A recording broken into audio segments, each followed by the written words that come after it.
Putain, on est doué quand même.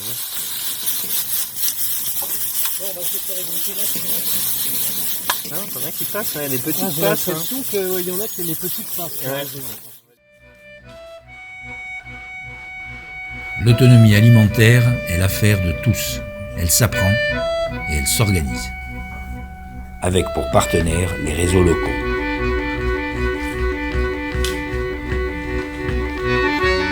L'idée de faire des choses non pas en vase clos, mais avec une vertu pédagogique, c'est-à-dire pour l'enseigner aux autres, pour créer un vaste mouvement, et ne pas faire seulement une expérience isolée.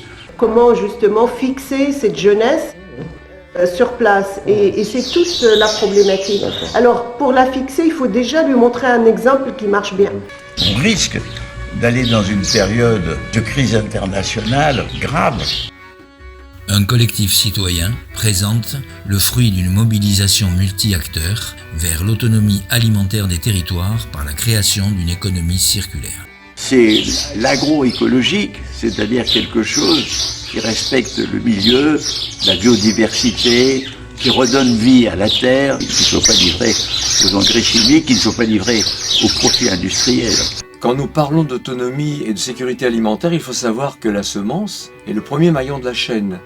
Or, l'ONU nous dit que 75%, les 3/4 de ce patrimoine d'espèces comestibles, ont disparu en à peine un siècle. Il faut donc d'urgence sauver ces chefs-d'œuvre en péril pour assurer l'avenir alimentaire et la pérennité de la vie sur la planète. C'est pour répondre à ces enjeux que l'association Listing Core a vu le jour en Corse.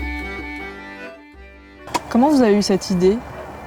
Moi, je suis un gars chanceux, en fait. J'avais un père qui avait une sensibilité, lui aussi, de ce côté-là. Il est venu ici, il a planté quelque chose comme 600 arbres, des avocatiers, des orangers, des clémentiniers, des figuiers, un peu de tout. Mes enfants, il y a un an ou deux, avaient commencé déjà à créer un petit jardin à titre personnel, enfin, pour nous alimenter nous-mêmes. Et puis là-dessus, le lutin est arrivé. Alors ça a changé complètement l'échelle du projet, quoi.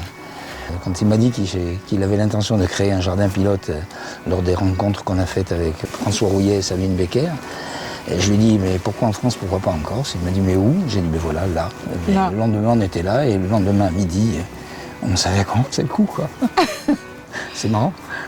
Alors aujourd'hui, on peut parler de réussite, je pense. La première phase, indiscutablement, est parfaitement réussie. Et là, il y a plusieurs niveaux. On a échangé tout de suite. On va former des enfants, on va former des professionnels, on va former des familles, des grands publics. Ça, c'est en train de se déployer. Association pour l'éducation, la résilience, l'agriculture régénérative et l'autonomie alimentaire des territoires. En moins du mois, on a lancé un projet, fait un jardin, former des gens, se connecter avec les administrations, créer du support, rentrer dans les écoles. On participe à nourrir 2 crèches, une maternelle. Fin septembre, labellisation Nature et Progrès. Et là, on continue le processus par comment on fait manger local les enfants et comment on intéresse les citoyens à cette problématique. Et surtout, on apprend aux gens à produire leurs semences pour pouvoir se nourrir.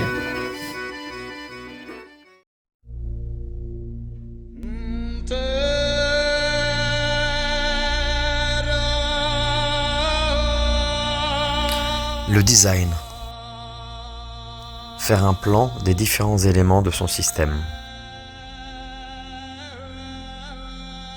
Partir d'un terrain nu, y placer des ingrédients.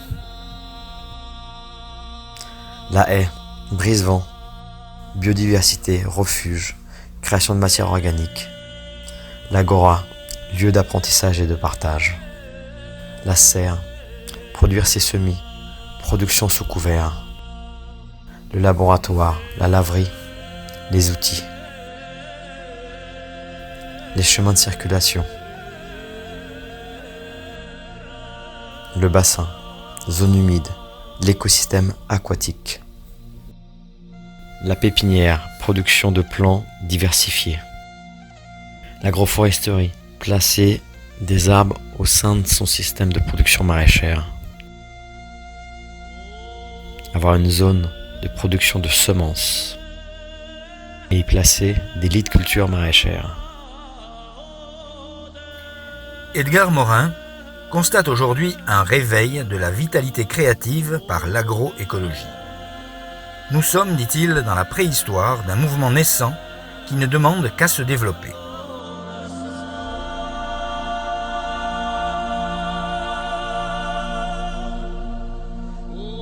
À Apieto, l'association Ulistincore est née d'une mobilisation citoyenne sur un lieu post-industriel reconverti en un site pilote dédié à l'enseignement de la régénération végétale et de l'autonomie alimentaire des territoires. Donc le design, c'est de la lecture du paysage. Donc on regarde un petit peu comment se comporte le terrain. En permaculture, on t'apprend le chemin de l'eau. C'est quoi le chemin de l'eau? Le chemin de l'eau guide tout. On a simplement fait un relevé topographique avec un compas égyptien et on a tracé toutes les lignes topographiques du terrain. On a mis des lits de culture perpendiculaires à la pente, c'est-à-dire qu'on a suivi les lignes de niveau pour pouvoir capter l'eau, arrêter l'érosion.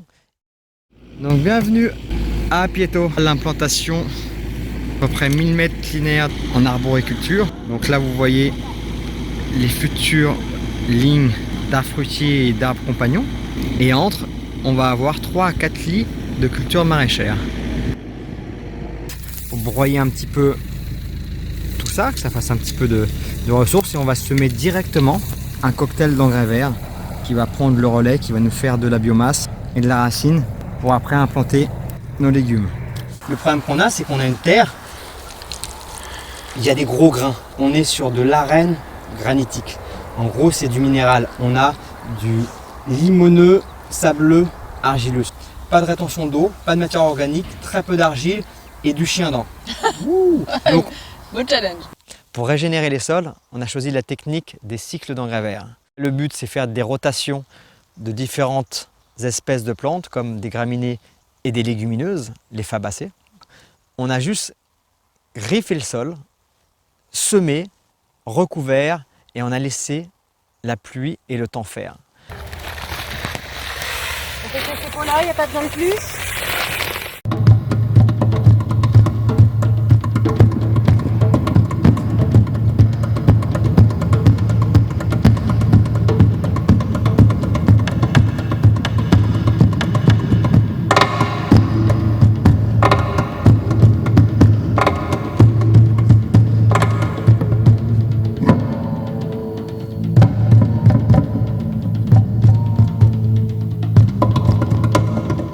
Un petit tour sur nos engrais verts. Donc on voit bien, ça sort, ça sort. Création de l'Agora. Il nous fallait un lieu d'enseignement et de partage. Ici, on est sur un lieu post-industriel, c'est une ancienne carrière.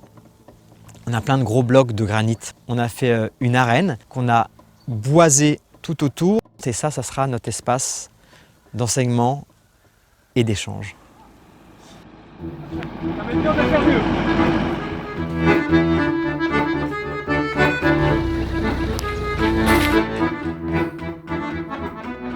Donc la première fonction de ce que propose Fabien ici, c'est une fonction de production. Une production, pas n'importe laquelle, on a dit permaculture, agroécologie et agriculture bio-intensive. Donc c'est une production qui va produire le plus de fruits et légumes possible au mètre carré. Et donc c'est la fonction de production qui est là. La deuxième fonction, eh bien, c'est les sols fatigués, c'est de les régénérer, donc une fonction de régénération. Et la troisième, eh bien, c'est une fonction de transmission, de formation. Et là, il y a plusieurs niveaux. On a échangé tout de suite, on va former des enfants, on va former des professionnels, on va former des familles, des grands publics. Ça, c'est en train de se déployer.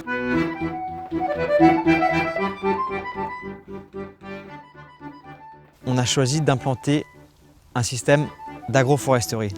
Tous les 10 mètres à peu près, on a une ligne d'arbres avec des fruitiers, des arbres compagnons, des aromatiques, J'adore. des fraisiers. Donc là, le but, c'est d'avoir des systèmes racinaires différents que nos plantes annuelles.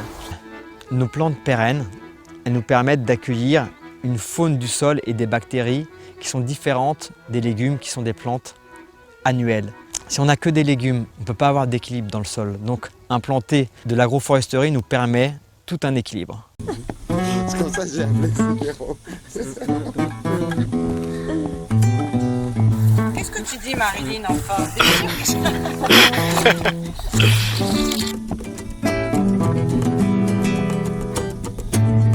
Plantation d'arbres fruitiers, d'arbres compagnons, d'aromatiques et de petits fruits.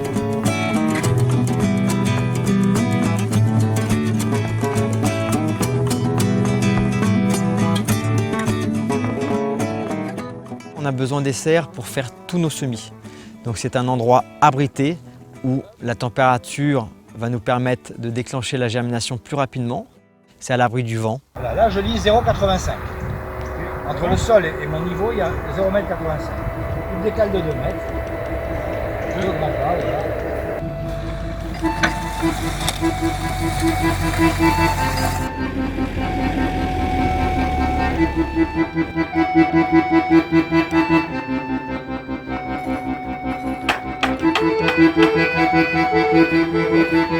Toi, on doit être de niveau.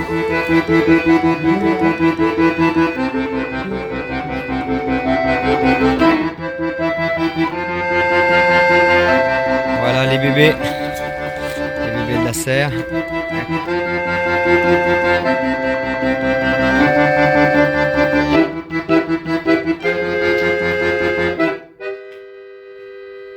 On travaille avec des graines labellisées qui ne sont pas hybridées, qui ne sont pas des F1. On travaille beaucoup avec les graines anciennes.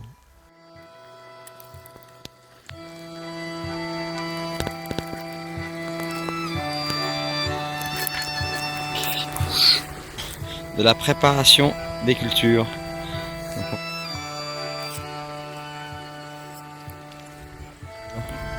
Donc on vient de recevoir nos graines.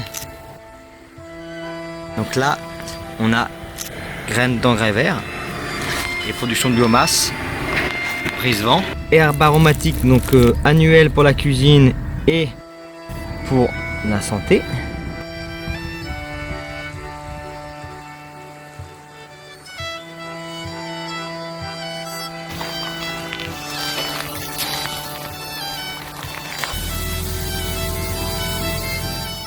Mais qu'est-ce qu'on peut faire?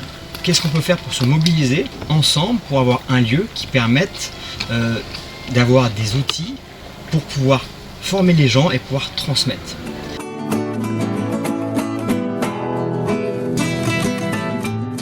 On a utilisé tout simplement un compas égyptien, 3 planches ou 3 tasseaux avec une corde et un plomb, et avec ça on peut faire de la topographie de n'importe quel lieu.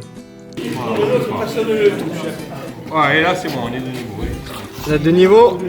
On va vérifier si on est de niveau dessus. Alors Là tu as des marcoulages. On est de niveau, tu mets tout la planche. Par contre, essayez de le tracer vraiment fort qu'on le voie.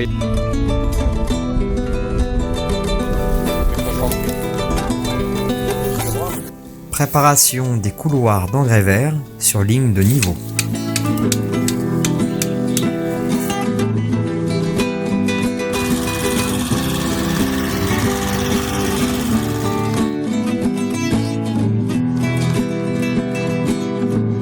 À partir de là, ils ont les bases pour pouvoir eux-mêmes aller créer une exploitation et se lancer. Et devenir autonome. Cédric, tu peux nous dire qu'est-ce que tu fais? Je prends le niveau, histoire de créer une petite pompe pour pouvoir irriguer notre petit corridor ici. Arrêter l'érosion, arroser les haies. Donc on a une ferme à verre, donc on fait du lombricompost. Ouais, il y a quelques verres. Il y en a beaucoup là. Eh, vous me faites pas un carnage, hein? Non, on en a fait des beaux, hein. Donc on va faire une partie de la zone en but. Donc là, en gros, tu as un montage à blanc de nos buts. Et là, si on ouvre, je sais pas si on va avoir des surprises, mais regarde. Il y a de la vie. Donc là, il y a de la vie. Donc bien sec. Si c'est pas bien sec, ça marche pas. Donc là, on a fait un mélange de gros bois, moyen bois, petit bois. Après, pour recouvrir... Moi, j'ai besoin d'une pelle. T'as besoin d'une pelle? Vas-y, au boulot.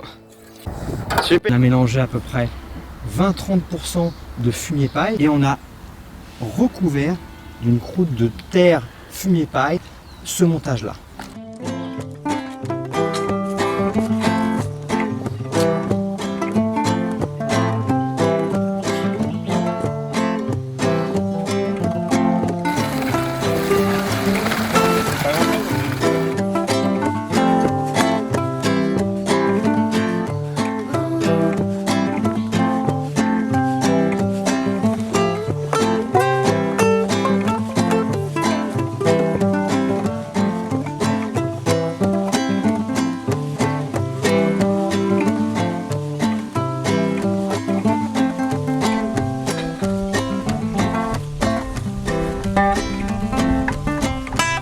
On va planter nos légumes sous la paille.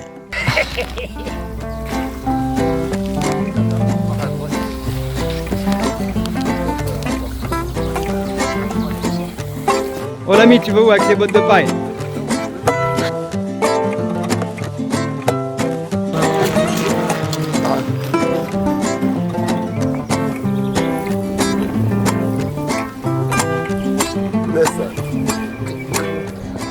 On va planter nos légumes en pleine terre.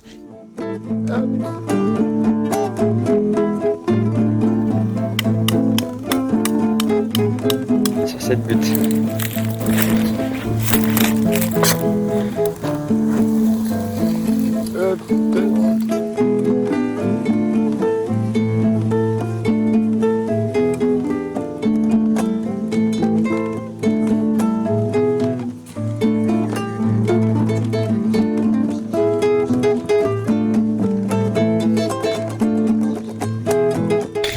On essaye de toujours utiliser des matériaux de récup. Là, on a la chance d'avoir un peu de tuiles.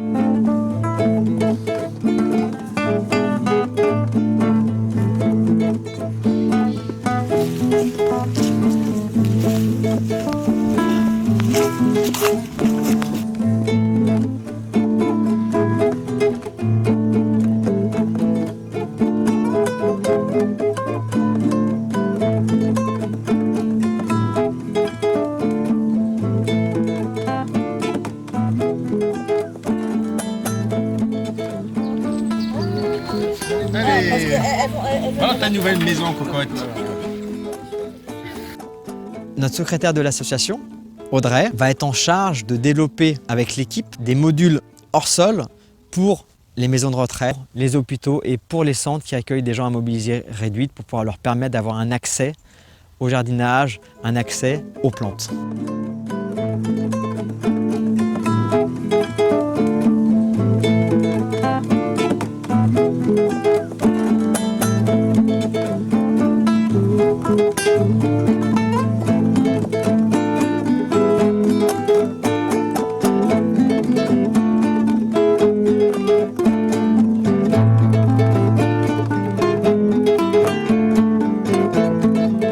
Qu'est-ce que tu fais, Tim? C'est à 11.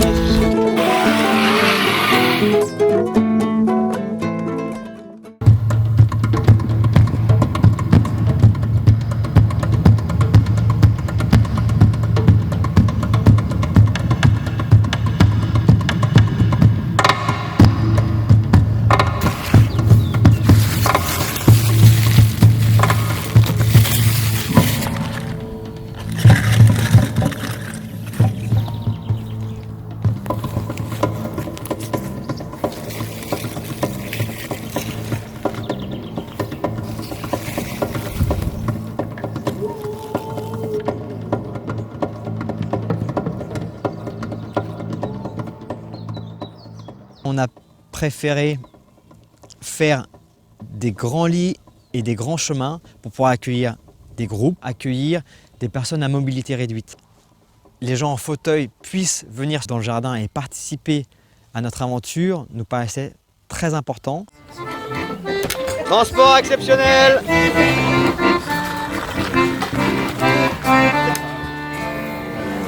J'y vais, François, commence.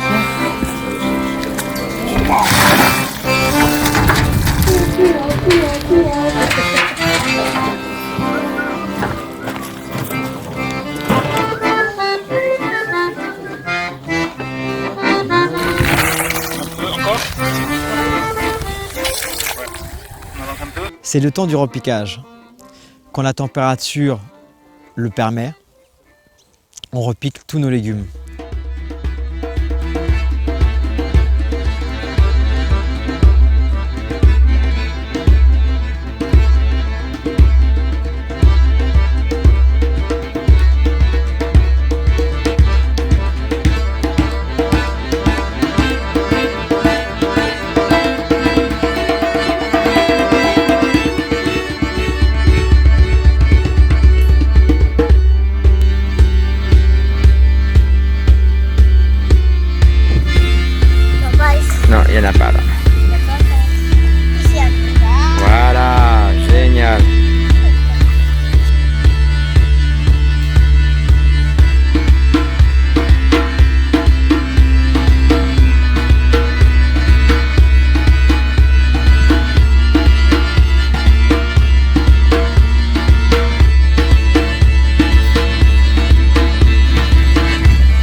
on a installé du goutte à goutte. Ce qui est intéressant, c'est qu'il nous permet d'économiser beaucoup d'eau.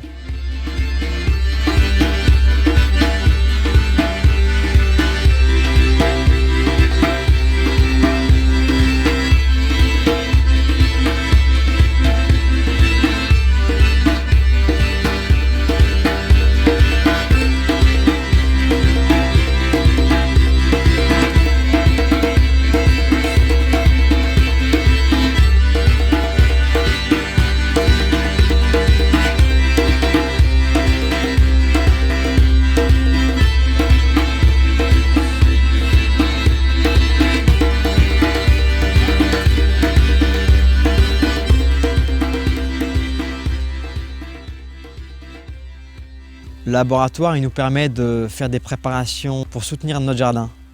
Le but, c'est de remplacer les produits chimiques, étudier différentes plantes qui nous permettent de faire nous-mêmes nos extraits fermentés et de tester des différents types de compost. Ok, maintenant tout, on doit tout immerger. Vous devez tout immerger. Tout mélanger. Ouais, Pour faire un mélange incroyable. c'est ça. Pour nos belles plantes. Et le blanc, c'est quelle couleur? Ça représente quoi à peu près? Ah La lune. Le blanc, c'est les nuages, c'est la lune. Le genre de choses à froid. Vas-y, des belles blanches, il faut choisir. Voilà. Chance d'avoir de la fougère à domicile.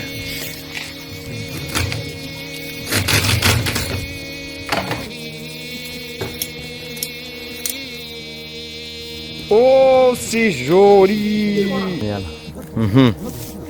Donc là, on récolte la consoude pour les extraits fermentés.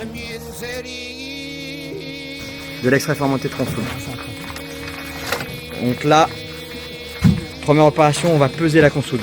Il nous faut à peu près 1 kg de matière fraîche pour 10 litres. Et après, couper grossièrement.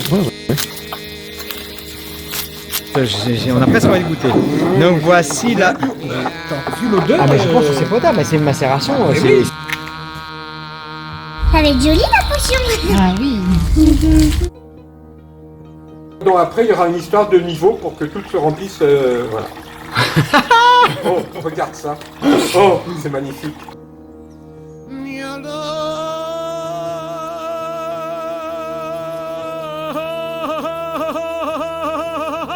Préparation du compostage et paillage sur carton pour différentes cultures.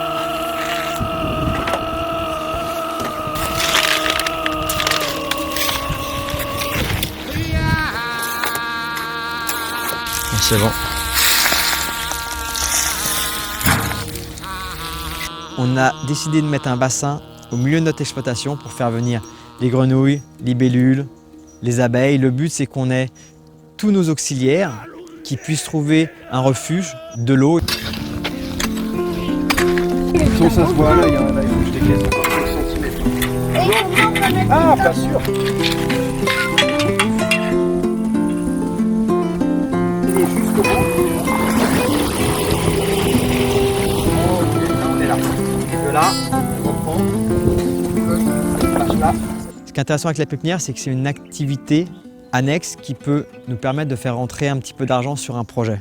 Elle nous permet d'avoir des plantes pour soutenir les autres personnes du réseau qui auraient besoin de plantes pour installer un écosystème. Donc on fait des fruitiers, des plantes aromatiques, des plantes locales, des plantes compagnons. Avec ça, on soutient les nouveaux écosystèmes, on rentre un petit peu d'argent.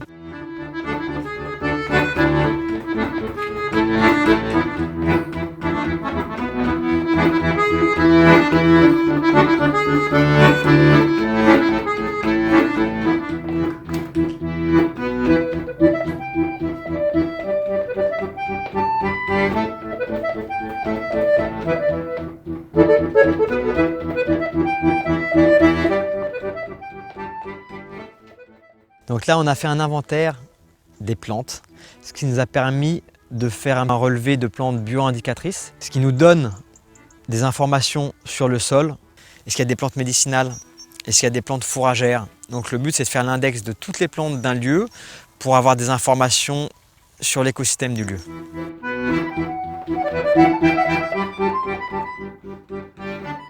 Sur zone, on a un apiculteur. Et cette année, avec un autre ami qui est sculpteur sur bois, on a fabriqué des ruches. Mais qu'est-ce que vous faites donc là? Vous baladez des ruches kenyanes? C'est fantastique, hein? On récupère 10 à 15 kilos par an sur une ruche. C'est bien. C'est bien, ouais. Superbe. Eh ben, bravo, félicitations, merci de nous installer ces belles ruches sur notre site, ça va participer à toute la biodiversité du lieu. Ouais.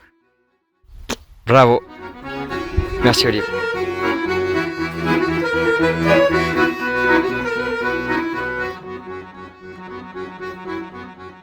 Quelles sont les étapes pour produire de la semence? Quelles sont les étapes pour adapter ces semences à son terrain? Ça prend plusieurs années. Sur notre espace, on a une zone expérimentale avec un technicien qui est formé à la production de semences. Et le but, c'est aussi pour apprendre aux gens à faire de la semence résiliente, de la semence adaptée aux prochains défis du XXIe siècle. Qu'est-ce que tu fais? Alors là, je prépare un atelier de semis, un petit test sur des semences qu'on a fait nous-mêmes durant la première saison. Ouais. Et donc là, on va tester, en fait, on va voir si toutes les étapes ont été respectées et qu'on a une belle levée. Après, et si tout pousse comme il faut. Voilà, Tout c'est germe ça, comme il faut. exactement, D'accord. tout à fait. Donc c'est une étape obligatoire dans cette expérimentation d'autonomie alimentaire. Voilà, tout à fait. L'autonomie passe complètement par les graines, la production de ses propres semences. Il faut savoir qu'avec les années, on va pouvoir comme ça, par différentes étapes de sélection toutes simples, pouvoir adapter chacune des différentes variétés de notre jardin à notre terroir, à notre biotope. Pour noter, vous mettez la date, le jour qu'on est aujourd'hui, le 9, 8, 19. On regarde comment est la lune, si elle est montante, descendante ou croissante, décroissante. Ici exactement, on est sur une parcelle de 6500 mètres. Ah oui, quand même. Sur ces 6500 mètres, on a juste 800 mètres de culture en pleine terre, on a 1500 mètres en lit, en culture sur butte, sous paille et sous engrais vert. Donc en tout, on a à peu près 1200 mètres de lits de culture qui sont plantés. Après, on a la pépinière, les serres, un petit peu de céréales, la parcelle des semences. Le jardin pilote du Listing Corps met en avant le besoin de créer un réseau collectif diversifié autour des agriculteurs pour les soutenir dans une transition écologique et apprendre de leur savoir.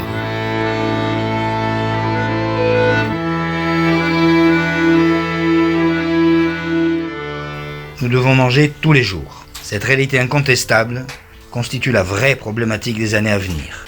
L'urgence est de produire des aliments sains en quantité suffisante pour nos enfants et toutes nos populations. Le challenge consiste à produire bien et bon en circuits locaux.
Voilà. En Corse, la conscience d'être aujourd'hui, par pénurie de production locale, dans une dépendance alimentaire aggravée par les aléas de transport, a fait déjà éclore plusieurs initiatives citoyennes.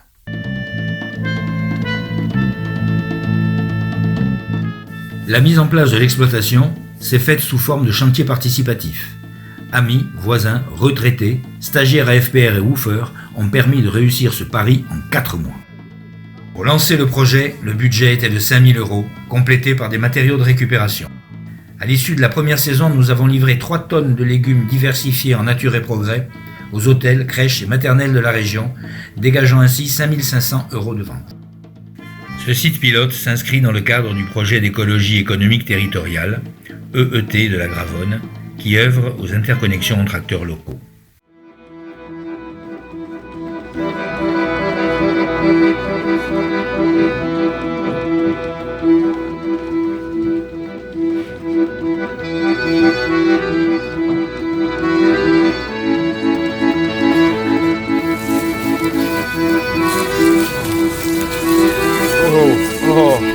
Pas mal.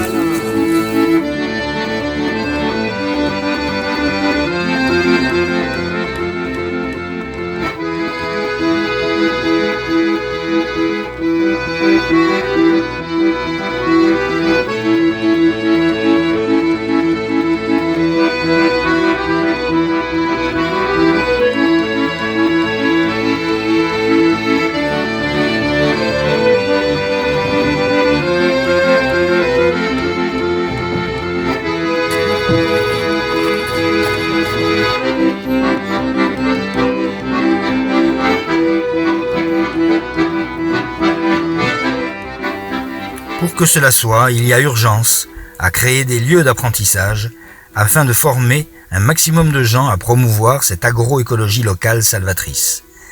Ces savoirs acquis ouvriront tous les champs des possibles vers l'autonomie alimentaire des territoires.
Le grand argument, c'est de dire « Ah ben la Terre, il va y avoir 2 milliards d'habitants de plus. » Il y a une grande partie des terres non exploitées dans beaucoup de régions. Il y a à redonner la vie aux mers et aux océans. Il y a tout un mouvement général.